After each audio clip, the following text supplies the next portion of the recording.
함께 한번 기도하겠습니다.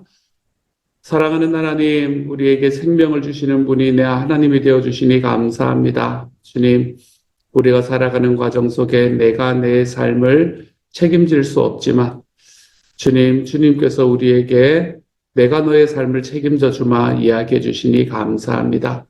주님, 우리가 살아가는 과정 속에 결국에는 죽음으로 이 땅에서의 삶을 끝낼 수밖에는 없지만 주님께서 우리에게 내가 그 죽음을 넘어서 있는 영원한 생명을 너에게 허락해 주마 말씀해 주시니 감사합니다. 주님, 우리가 살아가는 이 삶 속에 주님께서 주시는 그 생명 붙들고 살아가는 삶이 되어 언제나 우리에게 하나님이 주시는 기쁨과 능력과 사랑이 경험되는 하나님, 그래서 우리의 삶에 우리 주님이 주시는 번영과 그리고 소망이 항상 생겨날 수 있는 하나님의 사람이 되게 하여 주옵소서. 모든 말씀 예수님 이름으로 기도합니다. 아멘. 하나님이 우리에게 주시는 말씀과 함께 읽습니다. 민수기 9장 1절부터 14절까지의 말씀입니다. 민수기 9장 1절부터 14절까지의 말씀. 우리 같은 목소리로 함께 읽습니다. 시작. 애굽 땅에서 나온 다음 해 첫째 달에 여호와께서 시내 광야에서 모세에게 말씀하여 이르시되 이스라엘 자손에게 유월절을 그 정한 기일에 지키게 하라. 그 정한 기일 곧 이달 14째 날 해질 때에 너희는 그것을 지키되 그 모든 율례와 그 모든 규례대로 지킬지니라. 모세가 이스라엘 자손에게 명령하여 유월절을 지키라 하매 그들이 첫째 달 14째 날 해질 때에 시내 광야에서 유월절을 지켰으되 이스라엘 자손이 여호와께서 모세에게 명령하신 것을 다 따라 행하였더라. 그때에 사람의 시체로 말미암아 부정하게 되어서 유월절을 지킬 수 없는 사람들이 있었는데 그들이 그날에 모세와 아론 앞에 이르러 그에게 이르되 우리가 사람의 시체로 말미암아 부정하게 되었거니와 우리를 금지하여 이스라엘 자손과 함께 정한 기일에 여호와께 헌물을 드리지 못하게 하심은 어찌함이니까. 모세가 그들에게 이르되 기다리라. 여호와께서 너희에게 대하여 어떻게 명령하시는지 내가 들으리라. 여호와께서 모세에게 말씀하여 이르시되 이스라엘 자손에게 말하여 이르라. 너희나 너희 후손 중에 시체로 말미암아 부정하게 되든지 먼 여행 중에 있다 할지라도 다 여호와 앞에서 마땅히 유월절을 지키되 둘째 달 14째 날 해질 때에 그것을 지켜서 어린 양의 무교병과 쓴 나물을 아울러 먹을 것이요 아침까지 그것을 조금도 남겨두지 말며 그 뼈를 하나도 꺾지 말아서 유월절 모든 율례대로 지킬 것이니라. 그러나 사람이 정결하기도 하고 여행 중에도 있지 아니하면서 유월절을 지키지 아니하는 자는 그 백성 중에서 끊어지리니 이런 사람은 그 정한 기일에 여호와께 헌물을 드리지 아니하였은즉 그의 죄를 감당할지며 만일 타국인이 너희 중에 거류하여 여호와 앞에 유월절을 지키고자 하면 유월절 율례대로 그 규례를 따라서 행할지니 거류민에게나 본토인에게나 그 율례는 동일할 것이니라. 아멘. 이스라엘 자손이 출애굽을 한 지 1년이 되는 시간입니다. 이스라엘 백성들이 이제 그 이집트 땅에서 큰 무리를 일으키면서 유월절이라는 날을 만들면서 이제 그곳에서 출애굽을 했으니까 이제 출애굽한 지 딱 1년이 되는 날입니다. 그래서 하나님께서는 모세에게 이스라엘 백성들이 이제 그 유월절을 정한 기일에 지켜라라고 이야기를 하셨습니다. 당시 이스라엘 자손들은 비록 지금 이제 민수기 때는 아직 시내산을 떠나진 않았지만 시내산 자체가 이미 광야에 있는 산이었거든요. 그렇기 때문에 이스라엘 자손은 지금 광야에 있었고 또 광야의 길을 가고 있었기 때문에 이 유월절을 지킨다라는 것이 생각보다 쉬운 일만은 아니었습니다. 그럼에도 불구하고 하나님께서는 유월절을 그 정해진 날에 좀 지켜야 된다라고 요구하고 계시는 겁니다. 왜 이렇게 이야기를 하실까? 상황들 좀 바라봐 주실 수도 있었을 건데 그런데 왜 꼭 이렇게 이야기를 하셨는가? 그 이유는 너무 분명해 보입니다. 그들이 삶에 있는 어려움과 그들의 삶이 지금 처해 있는 곤란함 그런 것들을 넘어설 만큼 하나님의 때에 하나님께 예배하는 것이 중요하다. 라는 것을 우리에게 이야기를 해주고 있는 것만 같습니다. 정한 때뿐만이 아닙니다. 3절에서는 해질 때라고 이야기하므로 특정한 시점을 우리에게 제시하고 있습니다. 이 이야기는 뭐를 말해? 해질 때라는 말은 정확하게 말하면 저녁들의 사이에라고 번역하는 게 원문에 더 가깝습니다. 옛날 이 저녁들의 사이에라는 말은 뭘 말하나 하면 예전에 히브리 사람들은 해가 지평선의 아래로 떨어질 때를 첫 저녁으로 보았고 완전히 어두워질 때를 두 번째 저녁으로 봤습니다. 그러니까 해가 이제 막 떨어져서 어스름해지는 때가 첫 번째 저녁이었고 그리고 이제 해가 완전히 떨어져서 캄캄해지는 것을 두 번째 저녁으로 보았다라고 이야기합니다. 그러므로 어스름해지는 때부터 시작해서 완전히 어두워지는 이 두 저녁 사이의 시간, 그걸 여기서는 해질 때, 저녁들 사이에라고 이야기를 하고 있는 겁니다. 요거는 어떤 때인가 하면 해진 뒤에 어두움이 몰려오는 때, 이 때를 의미한다고 이야기할 수 있을 것 같아요. 4절과 5절에서 모세는 하나님의 말씀을 그대로 전했고 백성들은 그 말씀을 그대로 지켰다는 의미를 지키겠다는 의미를 전달합니다. 우리가 살아가는 과정 속에서 하나님께서 우리에게 주시는 말씀을 그대로 전한다라고 이야기하는 것이 참 쉽지 않은 시대를 살아가고 있구나라는 생각을 참 많이 합니다. 모세가 오늘의 말씀에서 지금까지 계속해서 그래 왔었지만 하나님께서 우리에게 주시는 그 말씀을 말씀대로 경험하고 말씀대로 나누는 삶. 우리가 이러한 삶을 살아가는 것이 지금 이 시대에는 훨씬 더 어려운 시대를 살아가고 있는 것 같아요. 요즘에는 뭐가 대세인 시대인가 하면 편집이 대세인 시대이지 않습니까? 그렇죠? 내가 살아가는 삶도 편집합니다. 소위 말해서 인스타그램을 하는 삶. 내가 살아가는 삶이 이런 삶이 아닌데도 내가 좀 그런 삶으로 보여지고 싶어서 사람들에게는 어떻게든 내가 더 럭셔리하고 내가 더 화려하게 살아가는 사람인 것처럼 보여지고 싶어 그의 삶을 편집하는 시대가 바로 지금의 시대이거든요. 하나님의 말씀도 마찬가지입니다. 우리가 하나님의 말씀을 받아들이면서 그 말씀을 실제적으로 드러나지 않아야 될 것들은 드러나지 않아야 된다고 생각하는 건 드러내지 않고 하나님 앞에 더 강하게 드러나야 된다고 싶은 것은 드러내는 이런 하나님의 말씀도 편집하며 살아가는 삶. 우리가 이런 삶이 아니라 모세에게 이야기를 하신 것처럼 하나님의 모세에게 이야기하신 하나님의 말씀을 백성에게 그대로 이야기하고 그리고 백성들은 그 말씀을 그대로 지키겠다라고 이야기하는 삶을 우리가 좀 살아가보는 이것이 참 중요한 시대가 된 것 같습니다. 그러니 사랑하는 여러분, 편집해서 하나님께 보여주거나 편집해서 사람들에게 보여주는 삶이 아니라 좀 선택적으로 행동하며 살아가는 것이 아니라 하나님이 주시는 하나님의 말씀이라면 있는 그대로 내 삶에 일어나는 내 삶에서 경험하는 삶이라면 있는 그대로 좀 보여주고 살아가는 것이 하나도 어렵지 않은 하나님의 사람이 되어갔으면 좋겠습니다. 목장을 한다라고 이야기를 할 때에 처음에 이제 목장에 오시는 분들이 제일 힘들어하는 것 중에 하나가 그거거든요. 특별히 이제 형제분들이 그런 이야기들을 조금 더 많이 하시는 것 같습니다. 취조하는 것 같다. 이런 이야기들을 하실 때가 있는 것 같아요. 한 주 동안에 어떤 감사한 일이 있었나요? 라고 이야기할 때에 그 감사한 일에 대해서 나누는 것 자체가 그렇게 쉽지만은 않은 시대를 살아가는 것 같아요. 그래서 그렇게 이야기하지 않습니까? 그렇죠? 예수님을 오래 믿으신 분들도 이러한 나를 드러내는, 나를 편집하지 않고 드러내는 이 문화에 익숙하지 않으신 분들은 대체로 하시는 말씀이 범사에 감사합니다.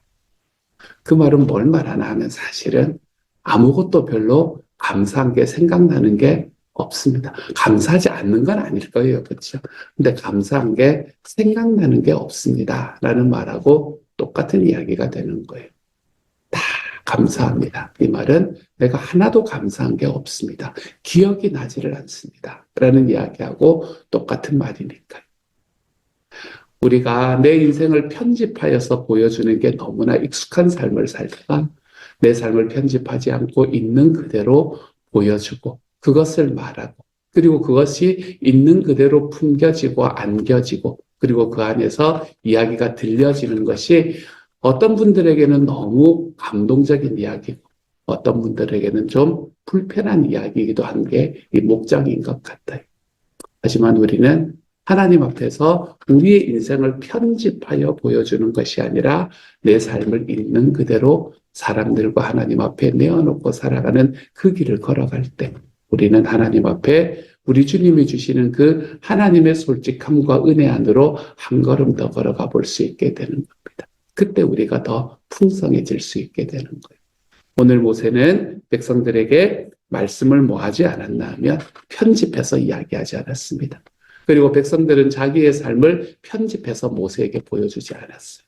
오늘 우리가 살아갈 때에도 내 삶을 편집해서 보여주고 싶은 것만 보여주고 보여주기 싫은 것은 삭제해버릴 수 있는 삶이라고 생각하지 말고 내 모습 있는 그대로 보여줬을 때에 그 안에서 하나님의 모습이 드러나는가? 그 안에서 예수님을 닮아가는 모습이 드러나는가? 우리가 이것을 좀 경험하며 살아가 볼 줄 아는 하나님의 사람들이 좀 되어갈 수 있기를 우리 주님 이름으로 축복합니다. 그런데 이제 문제가 생겼어요. 그렇죠? 정해진 때에 유월절을 드리라라고 이야기를 했고 그리고 유월절 사실은 이제 보면 유월절을 함께 드리지 않는 사람은 죽을 것이다. 이제 이런 이야기까지 했단 말이에요. 이전에. 그런데 문제는 이제 시체와 함께 있는 사람들이 있어서 사람의 시체로 인해서 부정하게 된 사람들이 있어서 유월절을 지킬 수 없는 사람들이 생긴 겁니다. 첫 번째 유월절이기 때문에 그들이 지키고 싶은 마음도 간절했을 거고 그리고 유월절을 지키지 않으면 죽는다라는 이야기를 들은 후기 때문에 야 이거 안 지켜서 진짜 죽는 거 아니야? 라는 생각도 들었을 거고 그래서 그들이 모세와 아론 앞에 와서 우리가 사람의 시체로 말미암아 부정하게 되었는데 우리가 함께 헌물을 드리지 못하는 것이 어찌입니까? 라고 이야기를 합니다. 그랬더니 모세가 하나님 앞에 내가 어떻게 말씀하시는지 들어보리라 라고 이야기를 하고 있죠. 여기서 말하는 죽음이라는 것. 이 히브리인들에게 있어서 죽음이라고 이야기하는 것은 대단히 부정한 것으로 여겨졌습니다. 대제사장 같은 경우는 하나님 앞에 예배를 하러 가기 위해서 자기의 성결함을 유지하기 위해 심지어 부모님이 돌아가셨을지라도 그 시체를 만져서는 안 된다라고 이야기할 만큼 이 죽음이라는 것은 대단히 부정하게 여겨졌던 것을 볼 수 있게 됩니다. 그렇기 때문에 이 사체에 접촉하게 되면 그 접촉한 사람도 당연히 부정하게 된다라는 게 성경이 이야기하는 기본적인 이야기입니다. 이 시신뿐만이 아닙니다. 무덤과 접촉하는 것도 부정한 것으로 간주하기도 했었습니다. 그래서 오늘 우리 말씀 중에서 특별히 6절부터 8절까지의 상황은 하나님께서 정하신 그날에 어쩔 수 없는 상황에서 부정하게 된 사람들이 유월절을 지킬 수 있는가 없는가라는 것에 관한 결정을 모세는 하나님께 여쭤본다 이렇게 이야기하는 겁니다. 의도적으로 지금 하는 게 아니잖아요. 그렇죠? 어쩔 수 없는 상황 속에서 하나님 앞에 유월절에 참여하지 못하게 된 사람들을 어떻게 하는가라는 것을 하나님께 물어보는 거예요. 여기서 눈여겨볼 만한 곳은 7절에서 유월절 예식에 참여하지 못하는 사람들이 단순히 유월절 예식에 참여하지 못하게 한 이유를 묻는 정도가 아니라 자신들에게는 여호와께 예물을 드리고자 하는 마음이 있음에도 불구하고 왜 억지로 그 일을 하지 못하게 자신들의 종교 활동을 억압하냐라고 강력하게 단언을 제시하고 있다는 겁니다.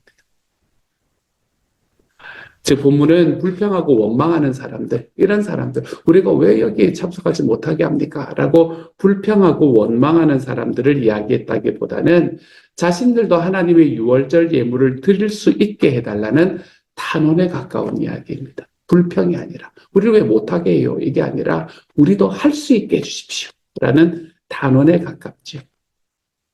이 7절은 우리에게 굉장히 많은 질문을 던지는 것 같아요. 어쩔 수 없는 상황 속에서도 주님의 말씀과 공동체에 가까이 하려고 하는 사람들의 모습에서 우리의 예배는 어떤가? 이걸 참 많이 돌아보게 만들더라고요. 우리의 예배는 어떤가? 조그마한 건덕지만 있어도 아유 잘 됐다. 오늘 하루 푹 쉬어야지. 이렇게 이야기하는 삶을 살아가고 있지는 않을까. 우리 예배, 하나님 앞에 나아가는 것이 나의 변명거리나 아니면 나의 원망거리가 그것을 가로막는 것이 아니라 내가 정말로 주님께 나아가고자 하는 단원에 가까운 마음으로 우리가 예배를 드려내고 있는가. 저는 이분들의 이야기가 제 마음에는 참 많이 따뜻하게 와닿았습니다. 하나님께서 이분들의 마음을 참 기뻐하지 않았을까라는 생각을 해보게 되었지. 우리 예배에 대한 마음을 좀 돌아볼 수 있는 시간이 되었으면 좋겠습니다. 내가 하나님 앞에 정말 주일날 예배에 나가지 못하는 순간이 있다고 할 때에 내가 단원에 가까운 마음, 내가 정말로 주님 가고 싶은 마음으로 하나님 앞에 걸어가는 그러한 하나님의 사람, 이런 단원의 마음으로 하나님께 예배하는 사람으로 우리의 삶이 좀 변해가기 시작하면 주님께 드리는 예배가 지금보다 훨씬 더 즐겁고 그리고 은혜롭지 않을까라는 마음이 들었기 때문에 그렇습니다. 그 이야기에 대해서 이 6월절 예식에 정말 참여하고 싶습니다라고 단언하는 사람에 대한 모세의 답변이 8절입니다. 모세는 예물을 드리게 해달라라고 호소하는 사람들에게 기다려라라고 요구합니다. 여기서 기다려라라고 이야기하는 것은 어떤 뜻으로 이제 풀이되는 게 더 맞나 하면 서 있어라라는 뜻으로 풀이되는 게 더 좋습니다. 편한 자세로 앉았거나 기대어 서서 기다리는 것이 아니라 똑바로 서서 하나님의 뜻을 기다려라라고 이야기하는 겁니다. 다시 말해서 경건한 자세로 하나님의 뜻과 판단을 기다릴 것을 요구하는 것이고 또한 그분의 판단이 어떠한 것이든 순종할 각오를 해라 라고 이야기하는 말씀이지요. 모세는 그냥 기다려라 라고 이야기하지 않습니다. 모세는 뭔가 간곡한 사정이 있는 사람의 이야기를 하나님께 올바르게 전달을 하고 그리고 그 뜻을 받아오겠다라는 의지를 8절의 말씀에서 딱 표현하고 있지요. 이처럼 하나님의 백성과 하나님 사이를 연결하는 중보자 역할을 했던 모세의 모습이 딱 나타나는 것을 볼 수 있게 됩니다. 하나님의 뜻과 이 땅의 사람들을 이어주는 역할을 하는 사람이 바로 우리지 않습니까? 그렇죠? 모세는 하나님 앞에 서 있는 하나님 앞에 나온 사람들에게 탄원하는 사람들에게 정말로 그들의 삶에서 불편함을 감수하고라도 똑바로 서 있는 것이 절대로 편한 일은 아니잖아요. 그렇죠? 기다리는데 똑바로 서서 기다려라. 너희가 하나님 앞에 어떤 이야기를 받든 순종할 준비를 해라. 사람들에게 별로 좋지 않은 이야기일 거거든. 하지만 그런 이야기들도 하나님을 존중하는 마음으로 백성들에게 올바로 전할 수 있었던 사람이 바로 모세였네요. 하나님과 백성들 사이에 제사장의 역할, 하나님과 백성들 사이에 중재자의 역할을 너무나 잘 해주는 사람이었습니다. 우리는 어떤지 한번 돌아봅시다. 우리는 우리 주변에 있는 사람들 중에 누군가와 하나님 사이를 이어주는 역할을 지금 하고 있는가? 제가 여러 번 말씀드리지만 영혼 구원하여 제자 양육한다라고 이야기하는 이 이야기 속에는 나는 지금 그 생명을 바탕으로 하나님과 그 사람을 이어주고 있는 VIP가 내 삶에 존재하는가? 여러분 여기에 이름이 생각나지 않으면 우리가 다시 한번 생각해 봐야 돼요. 우리가 올바로 신앙생활을 하고 있는지를. 나는 지금 누구와 하나님 사이를 이어주려는 삶을 살아가고 있는 거예요. 우리가 이것에 대해서 함께 좀 생각해 볼 줄 아는 오늘 하루가 되었으면 좋겠네요. 그래서 언제나 나는 이 사람과 하나님 사이를 이어주고 있습니다 라고 이야기할 때 그 사람의 이름이 딱 기억이 나는 하나님의 사람이 되었으면 좋겠습니다. 우리가 영혼 구원에서 제자를 양육하려면 영혼을 구원해야 될까? 영혼을 구원해야 된다라고 이야기합니다. 우리의 삶의 VIP는 그냥 공허한 이야기. 내가 그냥 만나지 못하는 그냥 그 사람들, 내가 평소에도 만나지 못하고 내가 그냥 한 번씩 그냥 생각하면서 기도해주는 그런 사람들. 우리가 그런 사람들을 오늘 VIP로 데리고 그거 하고 있으면서 나도 VIP를 가지고 있습니다 라고 이야기하면 한 발짝도 걸어가지 않는 사람이에요. 여러분, 우리의 삶은 누구와 하나님 사이를 이어주고 있는가라는 것을 좀 생각해 볼 필요가 있습니다. 이렇게 이야기하는 것이 우리에게는 13년이 되어 왔기 때문에 이제는 아유 그래 목사님 또 이야기하시네. 아유 이번에도 또 지나가야지 라고 이야기하는 삶을 우리가 살아가고 있다면 우리는 다시 한번 생각해 봐야 됩니다. 우리는 주님의 소원을 이루어드리는 교회를 만들어가고 있는가. 하나님을 믿지 않는 분들이 우리의 모세의 역할을 감당하는 저와 여러분으로 인해서 우리 교회 안에 채워질 수 있는, 우리의 목장에 채워질 수 있는 그런 하나님의 사람들이 좀 되어갈 수 있기를 소망합니다. 정말로 그간 것은 뭔가 하면 이제 우리가 그거 하잖아요, 그렇죠? 평신도 세미나를 하려면 이제 목장에 참석하는 인원이 그 전체 주일날 출석하는 인원의 80% 이상이 돼야 된다라는 그런 조건이 있습니다. 근데 이제 그런 조건을 이렇게 이야기를 하시면서 이제 휴스턴 서울교회 계시는 그 이수관 목사님 같은 분 너무 자연스럽고 그 다음 나오는 이야기가 뭔가 하면 우리는 목장이 더 많습니다 라고 이야기하고 목장 참석 인원이 더 많습니다 라고 이야기하는 그 너무나 자연스러운 이야기들. 주일 예배에 나오지는 않지만 목장에 늘 초청을 하고 그리고 그 목장에서는 하나님과 하나님의 이름으로 함께 교제하고 있는 그러한 모습들. 여러분, 우리가 우리의 VIP들을 향해서 우리의 발걸음을 한 걸음 디뎌내고 그 사람과 하나님 사이를 이어주는 삶의 역할을 감당하는 사람이 되어가는 것. 여러분, 이것을 잃어버리면 우리는 어쩌면 교회 하나 그냥 세우기 위한 그냥 종교 생활을 할 수 있을 만한 공간을 만들기 위한 그런 곳으로 되어갈지도 모르겠다라는 생각이 제 마음에 들었어요. 그러니 사랑하는 여러분, 하나님 앞에서 내가 오늘도 나는 누구와 하나님 사이를 지금 연결하고 있는가? 저는 그것을 좀 기억해 볼 수 있는 시간이 되기를 소망합니다. 그것이 기억나지 않으면 하나님 앞에 간절한 마음으로 기도하시기 바랍니다. 주님, 저에게 그런 사람을 만나게 해주십시오. 누구인지 모르지만 주님 그 사람을 만나게 해주십시오. 실제로 지금 누구를 섬기고 있습니까? 하면 당연하게 이야기할 수 있는 하나님의 사람이 되게 해주십시오. 내 목장으로 초대해 볼 수 있는 사람이 제 삶에 만나지게 하여 주십시오. 그 사람과 하나님 사이를 이어줄 수 있는 모세의 역할을 감당할 수 있는 주님의 사람이 되게 해 주십시오. 우리가 이런 기도들이 우리의 삶에서 쉬지 않고 일어날 수 있는 하나님의 사람들이 되어 가시기를 우리 주님의 이름으로 축복합니다. 같이 한번 기도합시다. 사랑하는 하나님 감사합니다. 주님, 하나님께서 우리에게 모세의 모습을 보여주셨습니다. 모세의 모습을 보여주시면서 하나님, 정말로 예배를 간절하게 바라는 그 사람들의 마음, 삶을 편집하는 것이 아니라 하나님 앞에 있는 그대로 보여주려는 그 열정을 보여주는 사람들을 만나게 해주셨습니다. 주님, 하나님과 사람들 사이를 이어주는 모세의 모습을 우리가 볼 수 있게 만들어 주셨습니다. 하나님, 이런 모습들을 통해서 우리가 예배를 어떻게 여기고 있는가를 한번 돌아볼 수 있는 시간 되게 하여 주시며 하나님이여 또한 우리도 우리 주변에서 하나님과 그 사람 사이를 이어주고 있는 그 사람을 나는 가지고 있는가?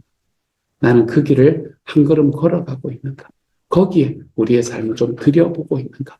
하나님, 나는 모세와 같은 역할을 감당하고 있는가?